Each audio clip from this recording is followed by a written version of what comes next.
Hello friends, welcome छ हजुरहरुलाई फेरि पनि मेरो युट्युब च्यानल निसु DIY मा।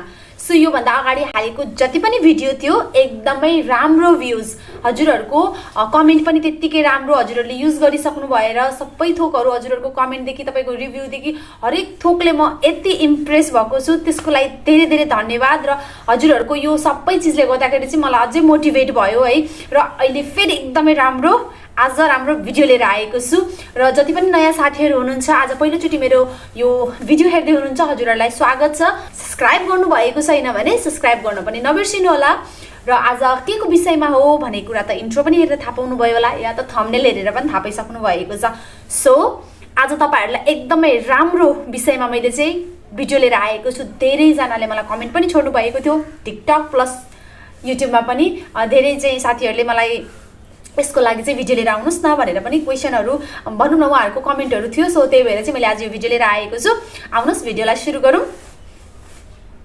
भिडियोमा मैले देखाइरहेको छु हजुरहरुलाई एउटा मात्र सुन्तला। एउटा सुन्तलाले चाहिँ तपाईहरुलाई इनफ हुन्छ सेरम बनाउनको लागि। सो एउटा मात्रै लिइरहेको छु मैले, र यसलाई चाहिँ म पिल गर्न जाँदै छु। हजुरहरुले जति क्वान्टिटी बनाउने हो त्यो हिसाबले सुन्तलाको बोक्रा युज गर्न सकिन्छ, एउटा दुईटा तीनटा। सो मैले चाहिँ एउटा मात्रै युज गरेको छु, एउटाले चाहिँ इनफ हुन्छ। यो सुन्तलाको बोक्राको सेरम बनाउने चाहिँ धेरै विधिहरु छ, तर आज तपाईहरुलाई म यहाँ इजिएस्ट विधि सिकाउँदै छु।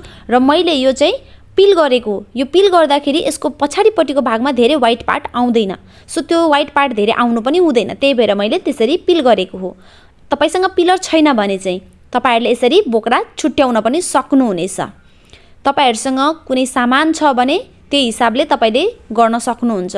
यदि छैन भने चाहिँ तपाईले यो नर्मल विधि चाहिँ एप्लाई गर्न सक्नुहुन्छ। यसलाई नर्मली छिल्न सक्नुहुन्छ, र यो छिल्दाखेरि चाहिँ यसको पछाडीको भागमा सेतो सेतो पार्टहरु पनि आउँछ। अब यसलाई कसरी उप्काउने तपाईहरुले मैले देखाइरहेको छु। एउटा छुरीले हल्का हल्का हल्का हात गरेर यसलाई चाहिँ छिल्नु पर्ने हुन्छ माथि माथिबाट। यो धेरै दबायो भने यो चाहिँ मजाले छिलिँदैन। सो मैले चाहिँ मजाले छिलेर यसलाई रेडी गरिसकेको छु, हेर्न सक्नुहुन्छ। अगाडि नै सुन्तला पखालिसक्नु भएको छ भने ठिकै छ। यदि पखाल्नु भएको छैन भने यति छिलिसकेर चाहिँ तपाईहरुले यसलाई पानीमा खलखली पखाल्नु पर्ने हुन्छ। सफा गरिसकेको सुन्तलाको बोक्रालाई मिक्सचरमा राख्नुस्। सबै सुन्तलाको बोक्रा राखिसकेपछि अब तपाईले यसमा चाहिँ पानी हाल्नु पर्ने हुन्छ। तपाईलाई कति क्वान्टिटीमा चाहिएको छ सेरम त्यो हिसाबले पानी हाल्ने। मैले यहाँ युज गर्दै छु 3 चम्चा, यो ठुलो चम्चा युज गरेको छु। ठुलो टेबल स्पुनको चम्चा छ यो, यसलाई 3 चम्चा हाले। तपाईले त्यो भन्दा बेसी बनाउन मन छ भने 5 चम्चा 6 चम्चा यसरी बढाएर हाल्न सक्नुहुनेछ। र यति हालिसकेपछि यसलाई चाहिँ मजाले मिक्सचरमा चाहिँ ब्लेन्ड गर्ने। यसलाई म चेक गर्दै छु, यो अझै पनि भएको छैन। यसलाई म फेरि ब्लेन्ड गर्न गइरहेको छु, र यसलाई एकछिन ब्लेन्ड गरिसकेपछि चाहिँ यो चाहिँ यतिको पेस्ट बनेर रेडी भएको छ, र कलर पनि असाध्यै राम्रो देखिरहेको छ। र यो पेस्टलाई चाहिँ अब हामीले छान्नु पर्ने हुन्छ। र यसलाई छान्नको निम्ति मैले लिएको छु एकदमै मसिनो छान्ने। र क्वान्टिटी कतिको देख्न सक्नुहुन्छ, हामीले 3 चम्चा पानी हाल्दा यसको क्वान्टिटी यति भएको छ। सो अब चाहिँ यसलाई मैले छान्नेमा छान्दै छु। हजुरहरुले स्किन प्रोडक्ट बनाउँदाखेरि जति पनि सामान युज गर्नुहुन्छ त्यो किचनमा युज भइसकेको, अलरेडी युज गरिसकेको सामान चाहिँ युज नगर्नु होला।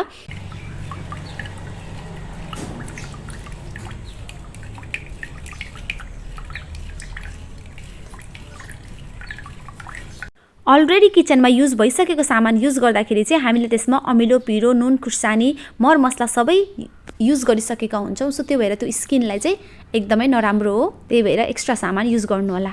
अब म युज गर्दैछु 1 टेबल स्पुन चाहिँ ग्लिसरिन। यसले स्किनलाई असाध्यै सफ्ट बनाउनलाई हेल्प गर्दछ। भिटामिन ई क्याप्सुल मैले 2टा लिएको छु। यसले एकदमै राम्रो काम गर्दछ, स्पेशली ड्राई स्किन भएका साथीहरुको लागि यो विन्टरमा एकदमै बेस्ट हुन्छ। सो 2टा क्याप्सुल मैले युज गरे यहाँनेर। यो हो एलोभेरा जेल। यसले तपाईको स्किनलाई हाइड्रेटिङ राख्नलाई पनि हेल्प गर्छ, र तपाईको अनुहारको डस्टहरु डटहरु निकाल्नलाई पनि एकदमै हेल्प गर्ने गर्दछ। 1 चम्चा एलोभेरा जेल। गुलाब जल। यसले तपाईको अनुहारमा चाँडै आउने रिङ्कलहरुलाई पनि कन्ट्रोलमा लिएर आउने काम गर्दछ, साथसाथै घामबाट हुने ड्यामेजलाई पनि बचाउने काम गर्दछ। मैले मिक्स गरेको यो 3-4 वटा आइटम के हामीले मिक्स गर्न जरुरी छ, गर्नै पर्ने हो भन्ने पनि क्वेशन आइरहेको होला तपाईहरुको मनमा। हजुर हामीले यो सबै थोक मिक्स गर्नै पर्ने हुन्छ किनकि यो सेरमलाई हामीले लङ लास्टिङ बनाउनको लागि यो चिजहरू मिक्स गर्दैछौँ। यो ब्याड स्मेल आउन दिनबाट पनि यसले चाहिँ बचाउने काम गर्दछ। भिटामिन सी सेरम बनाइसकेपछि हामीले चाहिँ यसलाई सिसाको जारमै राख्नुपर्ने हुन्छ किनकि यसरी राख्दाखेरि लङ लास्टिङ हुने गर्छ र बिग्रिने चान्सेस धेरै कम हुन्छ। भिटामिन सी सेरमलाई हजुरहरूले फ्रिजमा स्टोर गरेर राखेर महिनौसम्म पनि लगाउन सक्नुहुनेछ। ओके फ्रेन्ड्स, भिडियो हेर्दै र म तपाईहरुलाई यसको चाहिँ बेनिफिट्सहरु पनि भन्दै जानेछु। सो यसमा यसको बेनिफिट्स मेन के रहेको छ भन्नुहुन्छ भने एकदमै स्किनलाई चाहिँ यसले हाइड्रेटिङ राख्नलाई हेल्प गर्दछ। यसमा प्रशस्त मात्रामा पानी पाइने हुनाले सो यसले चाहिँ हाम्रो स्किनलाई एकदमै हाइड्रेटिङ राख्नलाई हेल्प गर्दछ। दोस्रो नम्बरमा यसमा पाइने हाम्रो चाहिँ भिटामिन सी ले चाहिँ हाम्रो स्किनमा रहेको ओइलहरु जति पनि हुन्छ त्यसलाई चाहिँ एब्जर्ब गर्ने काम गर्छ या त कम गर्ने काम गर्दछ। यसले हामीलाई हाम्रो घामबाट हुने जति पनि सन ड्यामेजहरु छ त्यसलाई चाहिँ रिपेयर गर्ने काम गर्दछ, स्किनलाई ड्यामेज हुन चाहिँ दिदैन। हाम्रो चाहिँ एज भन्दा अगाडि नै जुन हाम्रो रिङ्कलहरु आउँछ हाम्रो स्किनमा त्यसलाई पनि यसले चाहिँ कम गर्ने काम गर्दछ। प्रिम्याच्योर एजिङलाई चाहिँ कन्ट्रोलमा लिएर आउने काम गर्दछ। धेरै साथीहरुको स्किनमा चाहिँ रेड कलरको घाउ जस्तो खटिरा जस्तो रेडनेस पनि आउने गर्दछ।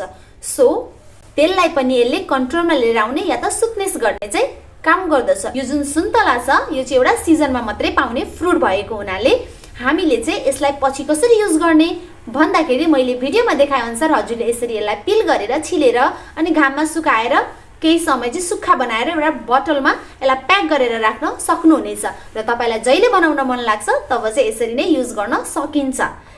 यो सेरम युज गर्दाखेरि चाहिँ हजुरहरूले मर्निङको समय एकदमै बेस्ट हुन्छ। भिटामिन सी सेरम हामीले मर्निङको टाइममै लगाउने हो।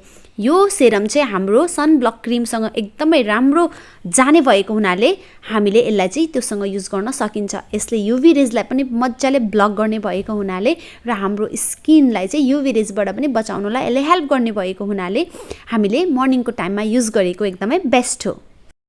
ओके फ्रेन्ड्स, भिडियो हेरिसक्नु भएको छ, बनाउन कतिको सजिलो रहेछ भन्ने कुरा त थाहा पाइसक्नु भएको छ। बनाउन त्यस्तो केही पनि गाह्रो छैन र यसलाई लगाउने विधि पनि मैले हजुरहरूलाई मजाले देखाएँ। कसरी बनाउने, यसलाई कसरी प्रिजर्भ गर्ने, लामो समयसम्म कसरी युज गर्न सकिन्छ र यो कुन कुन स्किन टाइपलाई सुट हुन्छ हुँदैन त्यसको विषयमा पनि मैले मजाले क्लियरली कुनै डाउट नरहने तरिकाले चाहिँ बताइदिसकेको छु र यसलाई कुन टाइममा युज गर्ने भन्ने विषयमा पनि भनिसकेको छु।